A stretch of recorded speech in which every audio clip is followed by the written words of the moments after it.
আসসালামু আলাইকুম। প্রিয় দর্শক, অন্য মঞ্চের আলোচনায় আপনাদের সকলকে আমন্ত্রণ জানাচ্ছি। লেফটেন্যান্ট জেনারেল কামরুল হাসান তিনি বাংলাদেশের সেনাবাহিনীর শীর্ষ জেনারেলদের মধ্যে প্রথম ব্যক্তি হিসেবে পাকিস্তান সফরে যান 2025-এর জানুয়ারি মাসে, এবং তখনই তিনি সেখানে গিয়ে পাকিস্তান থেকে যুদ্ধ বিমান ক্রয়ের প্রতিশ্রুতি দিয়ে এসেছিলেন, এবং সে সময় কিন্তু তিনি পাকিস্তানের ফিল্ড মার্শাল আসিম মুনিরের সঙ্গে পর্যন্ত দেখা করে এসেছিলেন।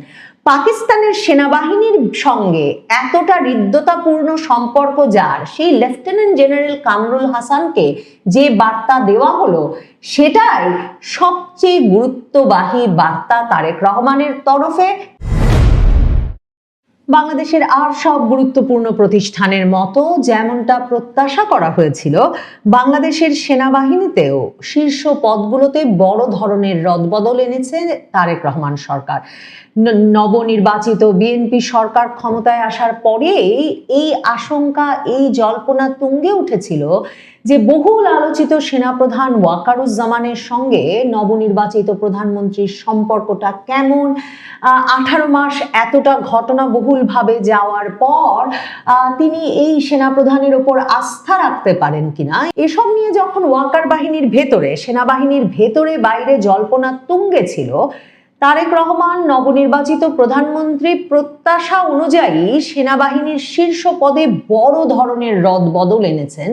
কিন্তু রদবদলের যে ধরনের ইঙ্গিত, তাতে একরকম পরিষ্কার বোঝা যাচ্ছে যে সম্ভবত সেনাপ্রধান ওয়াকারুজ্জামানকে এই মুহূর্তে বিব্রত, উত্তপ্ত কিংবা একরকমের উৎখাত কোনোটাই করতে চাইছেন না তারেক রহমান। তারেক রহমানের সঙ্গে 18 মাসে সংবিধান সুরক্ষা, রাষ্ট্রপতিকে রক্ষা, নির্বাচনের পথে হাঁটা, এরকম নানা বিষয় মিলিয়ে সেনাপ্রধান ওয়াকারুজ্জামানের সম্ভবত একটা ভালো ওয়ার্কিং টার্ম, কাজের সম্পর্ক গড়ে উঠেছে, একটা বিশ্বাসের, আস্থার সম্পর্ক গড়ে উঠেছে ওই জায়গা থেকে যে তারেক রহমান রাজনীতিবিদ স্পষ্ট বুঝতে পেরেছেন যে এই সেনাপ্রধান ওয়াকারুজ্জামান আর যাই করুন বা যা না করতে পারুন, তিনি কিছুতেই ক্ষমতা দখল করতে যাবেন না। 18 মাসে নানা রকম সুযোগ, জরুরি অবস্থা জারির মতো নানা পরিস্থিতি পেয়েও তিনি যে কোনোভাবেই ক্ষমতা গ্রহণ করতে যান নাই, কিংবা জরুরি অবস্থা জারি করতে যান নাই, কিংবা তিনি ক্ষমতার সম্মুখ ভাগে এসে দাঁড়ান নাই, এটা সম্ভবত তারেক রহমানকে এতটাই আস্থা দিয়েছে যে তারেক রহমান আপাতত ওয়াকারুজ্জামান, সেনাপ্রধান ওয়াকারুজ্জামানের উপরেও আস্থা রাখতে চাইছেন, এবং তাকে কোনোভাবে ঝামেলায় না ফেলে সেনাবাহিনীর শীর্ষ পদে বড় ধরনের রদবদল এনেছেন। মূলত একটি পক্ষকে একরকমের কোণঠাসা করতে, শায়েস্তা করতে, যারা এই 18 মাসে ভীষণভাবে চাঙা হয়ে উঠেছিল এবং চাঙা হয়ে উঠে নানা রকম ক্ষতিকর ভূমিকা পালনে সক্রিয় হয়ে উঠেছিল সেনাবাহিনীর ভেতরে বাইরে। সেনাবাহিনীতে দুজনকে তারেক রহমান এই শীর্ষ পদে রদবদলের মাধ্যমে সরাসরি একটা শাস্তিমূলক বার্তা দিয়েছেন। মানে ধরেন, সেনাবাহিনীতে সবচেয়ে গুরুতর শাস্তিমূলক বার্তা, মানে আপনি যদি বরখাস্ত না হন কিংবা পদচ্যুত না হন, তাহলে যেটাকে ধরা হয় সেটা হচ্ছে আপনাকে যদি সিভিলিয়ান পোস্টে একরকমের বদলি করে দেওয়া হয়। দুজন সেনা কর্মকর্তাকে একরকমের তাদের সেনা ক্যারিয়ারের অবসান ঘটিয়েই বলা যেতে পারে প্রধানমন্ত্রী তারেক রহমান পররাষ্ট্র মন্ত্রণালয়ে ন্যস্ত করেছে। এটা সুস্পষ্ট বার্তা যে এই দুজনকে সেনাবাহিনীতে রাখতে চান না নবনির্বাচিত প্রধানমন্ত্রী তারেক রহমান। প্রথমজন ডক্টর মোহাম্মদ ইউনূস, প্রধান উপদেষ্টার দফতরে যিনি সশস্ত্র বাহিনী বিভাগের প্রিন্সিপাল স্টাফ অফিসার হিসেবে কাজ করছিলেন, সেই lieutenant general Kamrul Hasan.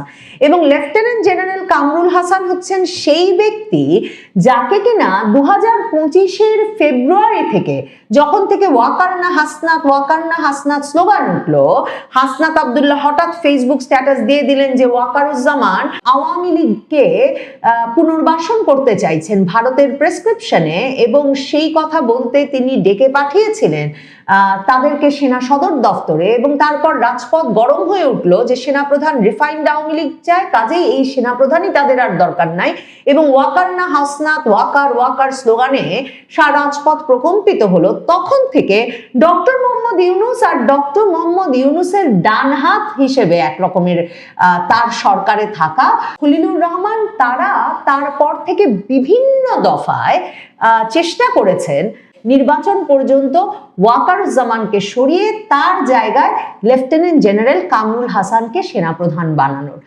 Lieutenant general Kamrul হাসানকে পররাষ্ট্র মন্ত্রণালয়ে ন্যস্ত করে রাষ্ট্রদূত করে বিদেশে পাঠিয়ে দেওয়ার একটা দিক হচ্ছে এই যে তাকে এক রকমের একটা সেফ এক্সিট, নিরাপদ এক্সিট দেওয়া হলো, নিরাপদ এবং সম্মানজনক এক্সিট সেনাবাহিনী থেকে দেওয়া হলো। আরেকটা গুরুত্বপূর্ণ বার্তা হচ্ছে খলিলুর রহমান জাতীয় নিরাপত্তা উপদেষ্টা পদে তাকে পদায়ন করার পর ডক্টর মোহাম্মদ ইউনূস তিনি যে সেনাবাহিনীর ভেতরে একটা সমান্তরাল নেতৃত্ব ক্ষেত্র গড়ে তুলেছিলেন এই লেফটেন্যান্ট জেনারেল কামরুল হাসানকে নিয়ে, সেটার একটা অবসান ঘটানো হলো। তার মানে তারেক রহমান পররাষ্ট্রমন্ত্রী পদে যে কোনো রকম হিসেব নিকেশে 2001 থেকে তাদের সঙ্গে যে সম্পর্ক খলিলুর রহমান, তার ভিত্তিতে 2001-এ তিনি বিএনপিকে, খালেদা জিয়া সরকারকে ক্ষমতায় বসাতে যে ভূমিকা রেখেছেন সেজন্য, কিংবা 2025-এ তিনি একটা নির্বাচনের পথে ইউনূস সরকারকে নিয়ে যেতে যে ভূমিকা রেখেছেন সেজন্যে যদিবা তারেক রহমান খলিলুর রহমানকে নিয়োগ দিয়ে থাকেন, কিংবা ভারতের পরামর্শে কিংবা আমেরিকার পরামর্শে নিয়োগ দিয়ে থাকেন, কিন্তু তিনি যে কিছুতেই খলিলুর রহমানের সেনাবাহিনীর ভেতরে নাক গলানো পছন্দ করবেন না সে বার্তা তিনি পরিষ্কার করেছেন। এবং খলিলুর রহমানের সেনাবাহিনীর ভেতরে নাক গলানো কিন্তু একেবারে পছন্দ নয় সেনাপ্রধান ওয়াকারুজ্জামানেরও। তিনি সে কথা মে মাসে গিয়েই ডক্টর মোহাম্মদ ইউনূসকে জানিয়ে এসেছিলেন। মে মাসের সেনা কর্মকর্তাদের দরবারে এই কথা ঘোষণা করেছিলেন, এবং জাতীয় নিরাপত্তা উপদেষ্টা খলিলুর রহমানকে তিনি কখনো সেনা সদর দপ্তরের ভেতরে ঢোকার অনুমোদন দেন নাই। কাজেই তারেক রহমান একদিকে সেনাপ্রধান ওয়াকারুজ্জামানকে 1 বছর সময় ধরে যিনি তো সরাসরি মানে তার পদের প্রতি সবচেয়ে বড় হুমকি, সেই লেফটেন্যান্ট জেনারেল কামরুল হাসানকে পররাষ্ট্র মন্ত্রণালয়ে পাঠিয়ে দিয়ে যেমন স্বস্তির মধ্যে রেখেছেন, তেমনি সেনাপ্রধান ওয়াকারুজ্জামানকে খলিলুর রহমানের প্রভাব মুক্ত করে সেনাবাহিনীকে তারেক রহমান আশ্বস্ত করতে চেয়েছেন। সেনাপ্রধান ওয়াকারুজ্জামানের পরামর্শ, সেনাপ্রধান ওয়াকারুজ্জামানের সঙ্গে আলোচনা করেই যে তারেক রহমান সিদ্ধান্ত নিচ্ছেন, তার আরেকটা প্রমাণ হচ্ছে চিফ অফ জেনারেল স্টাফ, সেনাবাহিনীর যেটাকে দ্বিতীয় গুরুত্বপূর্ণ পদ বলা হয় সিজিএস, সেই পদটি 17ই জানুয়ারির পর থেকে খালি আছে। জাতীয় নিরাপত্তা উপদেষ্টা খলিলুর রহমান আর প্রধান উপদেষ্টা ডক্টর মোহাম্মদ ইউনূস সেই জানুয়ারি মাস থেকে ওয়াকারুজ্জামানের উপর চাপ প্রয়োগ করে আসছিলেন লেফটেন্যান্ট জেনারেল কামরুল হাসানকে সেই সিজিএস পদে নিয়োগের। ওয়াকারুজ্জামান কিছুতেই খলিল ইউনূসের কথা শুনে এই সিজিএস পদ, যে পদটিকে সেনাপ্রধানের পরে সবচেয়ে গুরুত্বপূর্ণ পদ বলা হয়, সেনাবাহিনীতে সিজিএস পদটিকে বলা হয় সেনাপ্রধান ইন ওয়েটিং, মানে সেনাপ্রধানের পরে সবচেয়ে গুরুত্বপূর্ণ পদ এটি। এবং এই পদে যেই ব্যক্তি থাকেন তিনিই কিন্তু সেনাবাহিনীর প্রতিদিনকার কর্মকাণ্ড পরিচালনা করেন, সেনাবাহিনীর বাজেট ব্যবস্থাপনা করেন, এবং সেনাবাহিনীতে এই সিজিএস পদটিতে সেনাপ্রধান ওয়াকারুজ্জামান তার অত্যন্ত ঘনিষ্ঠ বিশ্বস্ত লেফটেন্যান্ট জেনারেল মাইনুর রহমানকে আরডক থেকে এনে নিয়োগ দিতে চাইছিলেন। সেনাপ্রধান ওয়াকারুজ্জামান ইউনূস খলিলের সঙ্গে না পেরে এই নিয়োগটিও যেমন বাস্তবায়ন করতে পারেন নাই, এমনকি নির্বাচনের এই অতি গুরুত্বপূর্ণ সময়েও কিন্তু তিনি অপেক্ষা করছিলেন যে নবনির্বাচিত সরকার এলে তাদের সঙ্গে আলোচনায় তিনি তার বিশ্বস্ত, তার ঘনিষ্ঠ এই মাইনুর রহমানকে সিজিএস পদে নিয়ে আসতে পারেন কিনা। তারেক রহমান আরডক থেকে সিজিএস পদে যে লেফটেন্যান্ট জেনারেল মাইনুর রহমানকে পদায়নের বিষয়ে অনুমোদন দিয়েছেন তাও প্রমাণ করে যে তিনি স্বস্তি দিতে চেয়েছেন ওয়াকারুজ্জামানকে। আরেকজন যাকে শাস্তিমূলক পোস্টিং দেওয়া হয়েছে এই শীর্ষ পদে রদবদলে তিনি হচ্ছেন সেনা গোয়েন্দা সংস্থা ডিজিএফআই প্রধান মেজর জেনারেল জাহাঙ্গীর আলম। এই মেজর জেনারেল জাহাঙ্গীর আলমকে নিয়োগ দেওয়া হয়েছিল 2024-এর অক্টোবর মাসে। স্পষ্টতই বোঝা যাচ্ছে মেজর জেনারেল জাহাঙ্গীর আলমকেও যখন নবনির্বাচিত প্রধানমন্ত্রী তারেক রহমান পররাষ্ট্র মন্ত্রণালয়ে ন্যস্ত করেছেন, তখন স্পষ্ট যে সেনা গোয়েন্দা সংস্থা যে ভূমিকা রেখেছে গত 17-18 মাসে, তাতে সন্তুষ্ট নন নবনির্বাচিত প্রধানমন্ত্রী। এই যে সেনা গোয়েন্দা সংস্থা ডিজিএফআই, সেটা কিন্তু সেনা প্রধানের কাছে রিপোর্ট করে না। ডিজিএফআই প্রধান রিপোর্ট করেন রাষ্ট্রের প্রধান নির্বাহীর কাছে। কাজে এতদিন তিনি প্রধান উপদেষ্টার অধীনস্থ হিসেবে কাজ করছিলেন এই মেজর জেনারেল জাহাঙ্গীর আলম। এবং এই যে নির্বাচনের আগে আগে এমনকি হাদির হত্যাকাণ্ড, এই যে হাদিকে গুলি ছুড়ে তার হত্যাকারীরা যে এত দ্রুততম সময়ে বাংলাদেশের এত পথ পাড়ি দিয়ে, সীমান্ত পাড়ি দিয়ে চলে যেতে পারলো কিনা, কিংবা না পারলে এখন পর্যন্ত তাদেরকে খুঁজে পাওয়া যাচ্ছে কিনা। হাদির মৃত্যুর পর যে ধরনের প্রতিক্রিয়া হলো বাংলাদেশে গত 18 মাসে, যে ধরনের নানা সময়ে একেবারে সাজানো আন্দোলন হয়েছে এবং সেসব আন্দোলনকে যেভাবে তুঙ্গে নিয়ে যাওয়া হয়েছে, এসবের পেছনে অনেক রাজনৈতিক ব্যক্তিত্বই কিন্তু এবং রাজনৈতিক পর্যবেক্ষক কিন্তু সেনা গোয়েন্দা সংস্থার মতো সংস্থাগুলোর কলকাঠি নাড়ার একটা রীতিমতো ইঙ্গিত দেখতে পান। কাজেই এই সেনা গোয়েন্দা সংস্থা ডিজিএফআই এর প্রধানকে যে নবনির্বাচিত প্রধানমন্ত্রী তারেক রহমান এত শক্ত বার্তা দিলেন এবং নতুন করে তিনি সেখানে নিয়োগ দিয়েছেন ডিজিএফআই প্রধান হিসেবে ব্রিগেডিয়ার জেনারেল কায়সার রশিদকে লেফটেন্যান্ট জেনারেল হিসেবে পদোন্নতি দিয়ে তাকে তিনি ডিজিএফআই প্রধানে পরিণত করেছেন, সেটা খুব স্পষ্ট বার্তা বহন করে। এছাড়া তারেক রহমান তার প্রিন্সিপাল স্টাফ অফিসার হিসেবে, অর্থাৎ প্রধানমন্ত্রীর দফতরে সশস্ত্র বাহিনী বিভাগের কর্মকর্তা হিসেবে যিনি কাজ করবেন, পিএসও হিসেবে যিনি কাজ করবেন, লেফটেন্যান্ট জেনারেল কামরুল হাসানের জায়গায় তিনি হচ্ছেন মীর মুশফিকুর রহমান। তিনি মেজর জেনারেল ছিলেন, তিনি তারেক রহমানের অত্যন্ত ঘনিষ্ঠ। সেনাবাহিনীর ভেতরে এমন কথা ছড়িয়ে পড়েছিল নির্বাচনের আগেই যে এই মীর মুশফিকুর রহমান তারেক রহমানের এতটাই ঘনিষ্ঠ যে তিনি তারেক রহমানের সঙ্গে সাক্ষাৎও করে এসেছেন। এবং এটা একটা বড় ধরনের জোর কানাঘুষো ছিল যে তারেক রহমান বিএনপি সরকার ক্ষমতায় এলে মীর মুশফিকুর রহমানকে মেজর জেনারেল থেকে লেফটেন্যান্ট জেনারেল পদে পদোন্নতি দেওয়া হবে। তারেক রহমান মীর মুশফিকুর রহমানকে লেফটেন্যান্ট জেনারেল পদে পদোন্নতি দিয়েছেন এবং তার বিশ্বস্ত ঘনিষ্ঠ এই কর্মকর্তাকে তার দফতরে পিএসও করে নিয়ে গেছেন। এছাড়া দিল্লিতে বাংলাদেশ হাইকমিশনে কর্মরত ব্রিগেডিয়ার জেনারেল মোহাম্মদ হাফিজুর রহমানকে মেজর জেনারেল পদে পদোন্নতি দিয়ে 55 পদাতিক ডিভিশনের জিওসি করা হয়েছে। এই বিষয়টাকেও অত্যন্ত ইঙ্গিতপূর্ণ এবং বার্তাবাহী বলে মনে করছেন সেনাবাহিনীর ভেতরে অনেকে। বাংলাদেশের সেনাবাহিনীর ভেতরে পাকিস্তানের, তুরস্কের, চীনের ব্যাপক প্রভাব বিস্তার শুরু হয় 2024-এর আগস্টের পর থেকে এবং তার এক রকমের নেতৃত্ব দেন ইউনূস সরকারের সময়ে এই লেফটেন্যান্ট জেনারেল কামরুল হাসান এবং জাতীয় নিরাপত্তা উপদেষ্টা খলিলুর রহমান। দেখেন, এই যে লেফটেন্যান্ট জেনারেল কামরুল হাসান, তিনি বাংলাদেশের সেনাবাহিনীর শীর্ষ জেনারেলদের মধ্যে প্রথম ব্যক্তি হিসেবে পাকিস্তান সফরে যান 2025-এর জানুয়ারি মাসে এবং তখনই তিনি সেখানে গিয়ে পাকিস্তান থেকে যুদ্ধ বিমান ক্রয়ের প্রতিশ্রুতি দিয়ে এসেছিলেন এবং সে সময় কিন্তু তিনি পাকিস্তানের ফিল্ড মার্শাল আসিম মুনিরের সঙ্গে পর্যন্ত দেখা করে এসেছিলেন। পাকিস্তানের সেনাবাহিনীর সঙ্গে এতটা হৃদ্যতাপূর্ণ সম্পর্ক যার, সেই লেফটেন্যান্ট জেনারেল কামরুল হাসানকে যে বার্তা দেওয়া হলো, সেটাই সবচেয়ে গুরুত্ববাহী বার্তা তারেক রহমানের তরফে সেনাবাহিনীর প্রতি এই বড় ধরনের রদবদল ঘটানোর মাধ্যমে। মোহাম্মদ ইউনূসের অন্তর্বর্তী সরকারের সময় দুর্দণ্ড প্রতাপের সঙ্গে দাপিয়ে বেড়ানো মোহাম্মদ তাজুল ইসলামকে আন্তর্জাতিক অপরাধ ট্রাইব্যুনাল বা আইসিটির প্রধান কৌঁসুলির পদ থেকে সরিয়ে দেওয়া হয়েছে। নতুন চিফ প্রসিকিউটর হিসেবে নিয়োগ পেয়েছেন মোহাম্মদ আমিনুল ইসলাম। আইন, বিচার ও সংসদ বিষয়ক মন্ত্রণালয় থেকে সোমবার এক প্রজ্ঞাপনে এ তথ্য জানানো হয়েছে। আইন বিশেষজ্ঞরা মনে করেন, এই পরিবর্তনের মধ্য দিয়ে আইসিটিতে যে স্বার্থের দ্বন্দ্ব নিয়ে জুলাই হত্যাকাণ্ডের বিচার শুরু হয়েছিল, সেটি থেকে খানিকটা রেহাই পেল। কারণ বিগত আওয়ামী লীগ সরকার আমলে একই আদালতে চলা মামলাগুলোতে তাজুল ইসলাম ছিলেন আসামি পক্ষের আইনজীবী।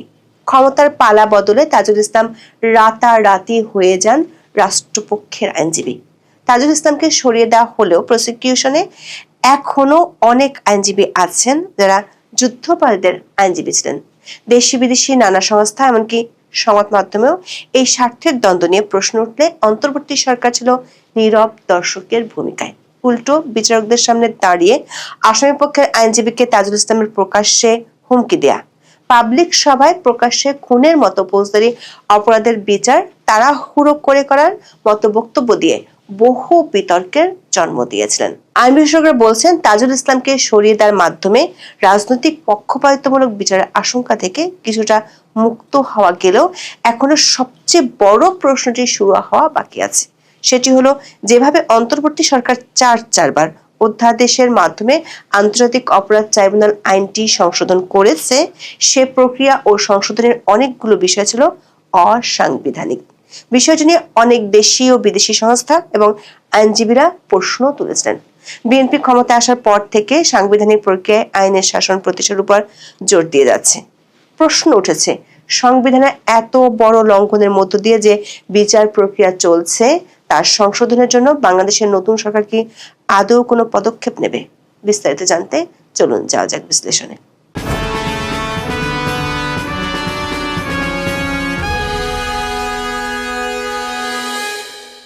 22 ফেব্রুয়ারি মধ্যরাত থেকে সামাজিক মাধ্যমে চাওয়া হয় আইসিটির চিফ প্রসিকিউটরের পদ থেকে সরিয়ে দেওয়া হচ্ছে জামাতপন্থী আইনজীবী তাজুল ইসলামকে। 23 ফেব্রুয়ারি দুপুর 2টায় ট্রাইব্যুনালের নিজ কার্যালয়ে এসে বিদায়ী চিফ প্রসিকিউটর মোহাম্মদ তাজুল ইসলামের কাছ থেকে আনুষ্ঠানিকভাবে দায়িত্ব নেন অ্যাডভোকেট আমিনুল ইসলাম। এর আগে সকালে অ্যাডভোকেট আমিনুল ইসলামের নিয়োগ সংক্রান্ত প্রজ্ঞাপন জারি করে আইন, বিচার ও সংসদ বিষয়ক মন্ত্রণালয়। মন্ত্রণালয়ের সলিসিটর মোহাম্মদ মঞ্জুর হোসেন স্বাক্ষরিত প্রজ্ঞাপনে বলা হয়, ট্রাইব্যুনালের মামলা পরিচালনার জন্য আমিনুল ইসলামকে পুনরাদেশ না দেওয়া পর্যন্ত চিফ প্রসিকিউটর পদে নিয়োগ দেওয়া হলো। একই সঙ্গে তাজুল ইসলামের নিয়োগ সংক্রান্ত আদেশ বাতিল করা হলো। বিদায় নেওয়ার সময় তাজুল ইসলাম সাংবাদিকদের বলেছেন, রাজনৈতিক সরকার যখন নতুন দায়িত্ব নেয় স্বাভাবিকভাবে তাদের পছন্দনীয় লোকজনকে বসাবে, এটা হচ্ছে স্বাভাবিক নিয়ম। দর্শক, তাজুল ইসলামের এই বক্তব্য যদি ধরে নেই তাহলে প্রশ্ন ওঠে, বিগত অন্তর্বর্তী সরকার আমলে জামাতপন্থী এমনকি যে আইনজীবী একই আদালতে আসামিপক্ষের আইনজীবী ছিলেন তাকে নিয়োগ দেওয়ার অর্থ কি সরকার জামাতের পছন্দ মতোই আইসিটি চালাতো? তাজুল ইসলাম ছাত্র জীবনে শিবিরের রাজনীতির সাথে জড়িত ছিলেন। যুদ্ধাপরাধের দায়ে অভিযুক্ত জামাতের নেতাদের আইনজীবী ছিলেন তিনি, ছিলেন এবি পার্টির নেতা। তাজুল ইসলামের নিয়োগের পরপরই এই স্বার্থের দ্বন্দ্ব নিয়ে ব্যাপক প্রশ্ন উঠেছিল। মুক্তিযুদ্ধের সময় মানবতা বিরোধী অপরাধের জন্য এটিএম আজহারুল ইসলামের বিরুদ্ধে আন্তর্জাতিক অপরাধ ট্রাইব্যুনালে মামলা চলাকালে তার পক্ষের আইনজীবী ছিলেন তাজুল ইসলাম। 2024 সালের 5 সেপ্টেম্বর অন্তর্বর্তী সরকার তাজুল ইসলামকে আন্তর্জাতিক অপরাধ ট্রাইব্যুনালের চিফ প্রসিকিউটর হিসেবে নিয়োগ দেয়। কিন্তু 25 ফেব্রুয়ারি আপিল বিভাগে এটিএম আজহারুলের রিভিউ শুনানিতে উপস্থিত ছিলেন তাজুল ইসলাম। এর ফলে আজহারুলের বিরুদ্ধে মামলায় তাজুল ইসলামের সংশ্লিষ্টতা স্বার্থের সংঘাত বা কনফ্লিক্ট অফ ইন্টারেস্ট তৈরি করেছে কিনা এবং তিনি পেশাগত আচরণবিধি লঙ্ঘন করেছেন কিনা সে প্রশ্ন তুলেছিলেন সুপ্রিম কোর্টের একাধিক আইনজীবী। এছাড়া বিভিন্ন সময় কোর্টে এবং কোর্টের বাইরে তাজুল ইসলামের আচরণ অনেক প্রশ্নের জন্ম দিয়েছিল। গত বছরের 23 November chief prosecutor Tajul Islam আসামিপক্ষের আইনজীবী নাজনীন নাহারকে উদ্দেশ্য করে সরাসরি বলেছিলেন, চুপ থাকুন, কথা বলবেন না, আপনিও আসামি হতে পারেন। এরপর তিনি যোগ করেন, নাজনীনের বিরুদ্ধে বিভিন্ন জায়গা থেকে অভিযোগ পাওয়া যাচ্ছে। চিফ প্রসিকিউটরের এমন খবর গণমাধ্যমে প্রকাশ হওয়ার পর আদালত পাড়ায় এ নিয়ে ব্যাপক আলোচনা শুরু হয়েছিল। আন্তর্জাতিক আইনের মানদণ্ড অনুযায়ী এটি ছিল একটি হুমকি যার স্থান কোনো আদালতে থাকতে পারে না। 1973 সালে আন্তর্জাতিক অপরাধ ট্রাইব্যুনাল আইনের 17 অনুচ্ছেদের 2 নম্বর ধারা অনুযায়ী আসামির আত্মপক্ষ সমর্থনের জন্য আইনজীবী সহায়তা পাওয়ার অধিকার রয়েছে। গত বছর 31 আগস্ট দেয়া তাজুল ইসলামের এক বক্তব্যের কারণে আইসিটির বিচার প্রক্রিয়ার স্বচ্ছতা নিয়ে প্রশ্ন ওঠে। ঢাকায় 31 আগস্ট এক অনুষ্ঠানে তিনি বলেন, আগামী নির্বাচিত সরকার জুলাই আন্দোলনে সংগঠিত অপরাধ এবং গুম খুন সহ আওয়ামী লীগ সরকারের শাসনামলে সংগঠিত মানবতা বিরোধী অপরাধের বিচার প্রক্রিয়া নিয়ে অগ্রসর হবে কিনা সেজন্য তাড়াহুড়ো করতে হচ্ছে। ফলে যতটা নিখুঁতভাবে কাজটা করা দরকার ছিল তা তারা হয়তো করতে পারবে না, অনেক বেশি হ্রাস করতে হচ্ছে বলে মন্তব্য করেছিলেন তিনি। এছাড়া বুলেটের মাধ্যমে চুলে আগুন ধরিয়ে দেওয়ার মতো অদ্ভুত যুক্তিও তিনি শুনানিতে দিয়েছিলেন। তাজুল ইসলামের একটি দলের সাথে জড়িত থাকা এবং দলটির কয়েকজন নেতার বিরুদ্ধে একই আদালতে দায়ের হওয়া মামলার আইনজীবী হওয়ার কারণে জুলাই হত্যাকাণ্ডে অভিযুক্তদের বিচারের স্বচ্ছতা নিয়ে নানা মহল থেকে প্রশ্ন উঠেছিল। যেমন গত 2রা ফেব্রুয়ারি টিআইবির এক রিপোর্টে আন্তর্জাতিক অপরাধ ট্রাইব্যুনালে নিয়োগ পাওয়া বিচারক ও কৌশলীদের দক্ষতা, অভিজ্ঞতা ও রাজনৈতিক সংশ্লিষ্টতা নিয়েও উদ্বেগ জানানো হয়েছিল। টিআইবির দেওয়া তথ্য অনুযায়ী আন্তর্জাতিক অপরাধ ট্রাইব্যুনালে এ পর্যন্ত 450টি অভিযোগ দায়েরের তথ্য তুলে ধরে প্রতিবেদনে বলা হয়েছে, এর মধ্যে মামলা হয়েছে 45টি। এসব মামলায় শেখ হাসিনা সহ 209 জনকে আসামি করা হয়েছে, গ্রেপ্তার করা হয়েছে 84 জনকে। বর্তমানে ট্রাইব্যুনালে 12টি মামলা বিচারাধীন, যেখানে আসামির সংখ্যা 105 জন। বিশেষজ্ঞরা মনে করেন তাজুল ইসলামকে সরিয়ে দেওয়ার কারণে স্বার্থের দ্বন্দ্ব থেকে আপাতত রেহাই পেল ট্রাইব্যুনাল। যদিও প্রসিকিউশন টিমের কয়েকজন সদস্য এখনো রয়ে গেছেন যারা এক সময় যুদ্ধাপরাধীদের পক্ষে মামলা লড়েছেন। নতুন চিফ প্রসিকিউটর দায়িত্ব নিয়ে বলেছেন, যারা প্রকৃত অপরাধী নয় এমন কেউ প্রসিকিউশনের মাধ্যমে কোনো হয়রানির শিকার হবেন না। সুপ্রিম কোর্টের সিনিয়র আইনজীবীরা প্রশ্ন রেখেছেন, স্বার্থের দ্বন্দ্বের বিষয়টি থেকে মুক্ত হওয়া গেলেও বর্তমান আইসিটি গঠনে যে অসাংবিধানিক প্রক্রিয়া বিগত অন্তর্বর্তী সরকার অনুসরণ করেছে তা থেকে মুক্তি মিলবে কবে? মানে গোড়াতেই যে গলদ রয়ে গেছে সেটি ঠিক হবে কবে? দর্শক, 2024 সালের 15 আগস্ট দৈনিক প্রথম আলোতে প্রকাশিত খবরে বলা হয়, ওই বছরের 1 জুলাই থেকে 15 আগস্ট পর্যন্ত ছাত্র জনতার আন্দোলনে সংগঠিত হত্যাকাণ্ডের বিচার আন্তর্জাতিক অপরাধ ট্রাইব্যুনালে করার সিদ্ধান্ত নেয় অন্তর্বর্তী সরকার। সে লক্ষ্যে আইন মন্ত্রণালয় 1973 সালের আইনটিতে 19টি ধারায় সংশোধনী এনে সরকার 2024 সালের 24 নভেম্বর এ সংক্রান্ত অধ্যাদেশ জারি করে। তখনই প্রশ্ন উঠেছিল, যে প্রক্রিয়া আইনটি সংশোধন করা হয়েছে তার সংবিধান সম্মতভাবে করা হয়নি। শেখ হাসিনা সরকারের পতনের পর 2024 সালের 6 আগস্ট রাষ্ট্রপতি মোহাম্মদ শাহাবুদ্দিন সংসদ ভেঙে দেন। এ কারণে 6 আগস্টের পর থেকে বাংলাদেশের অন্তর্বর্তীকালীন সরকারের আইন প্রণয়নের কোনো ক্ষমতা ছিল না, ছিল রাষ্ট্রপতির অধ্যাদেশ জারির ক্ষমতা। সংবিধানের 93 অনুচ্ছেদের 1 নম্বর ধারায় বলা হয়েছে, সংসদ ভেঙে যাওয়া অবস্থায় অথবা অধিবেশন না থাকলে রাষ্ট্রপতির কাছে সন্তোষজনকভাবে প্রতীয়মান হলে তিনি অধ্যাদেশ প্রণয়ন ও জারি করতে পারেন। তবে এই ধারাতে কিছু শর্ত দেয়া আছে। এখানে 3টি শর্ত দেয়া আছে। শর্ত 3টির মূল কথা হলো, সংসদ না থাকলে রাষ্ট্রপতি এমন কোনো অধ্যাদেশ করতে পারেন না যেটি সংবিধানের অধীন সংসদের আইন দ্বারা আইনসঙ্গতভাবে করা যায় না এবং সংবিধানের কোনো বিধান পরিবর্তিত বা রহিত হয়ে যায়। অর্থাৎ সংসদ না থাকলে সংবিধানের 93 অনুচ্ছেদ অনুযায়ী রাষ্ট্রপতির অধ্যাদেশ জারির ক্ষমতার সীমাবদ্ধতা আছে। মানে রাষ্ট্রপতি চাইলেই সব বিষয়ে অধ্যাদেশ জারি করতে পারেন না। স্পষ্টভাবে বললে 2টো বিষয়ে রাষ্ট্রপতি অধ্যাদেশ জারি করতে পারেন না। একটি হলো সাংবিধানিক কোনো বিধান পরিবর্তন করতে পারেন না, আরেকটি হলো এমন কোনো অধ্যাদেশ জারি করতে পারেন না যেটি সংসদীয় আইনের স্থায়ী বিকল্প হিসেবে কাজ করে। অন্তর্বর্তী সরকার 2024 সালের 24 নভেম্বর যে অধ্যাদেশটি জারি করেছে সেখানে বলা হয়েছে, সংশোধনীটি 2009 সালের 6 জানুয়ারি থেকে কার্যকর হবে। আইনের ভাষায় একে বলা হয় রেট্রোঅ্যাক্টিভ এফেক্ট, অর্থাৎ পূর্ববর্তী প্রভাব সহ অধ্যাদেশটি জারি করা হয়েছে। এখানে অধ্যাদেশটি সংবিধানের 93 অনুচ্ছেদের বিধানের সঙ্গে সাংঘর্ষিক।